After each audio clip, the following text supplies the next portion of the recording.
इलादीन हैरत से बोला, खजाना?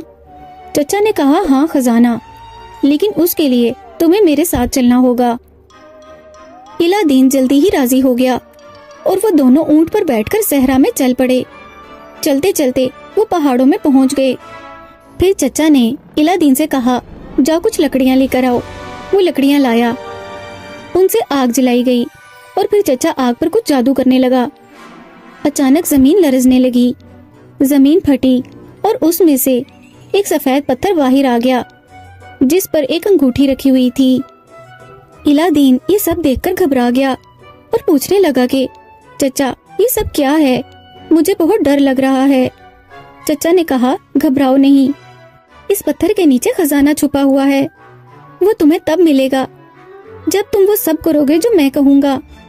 फिर चचा ने कहा, अगर तुम खजाना चाहते हो तो पहले ये अंगूठी पहन लो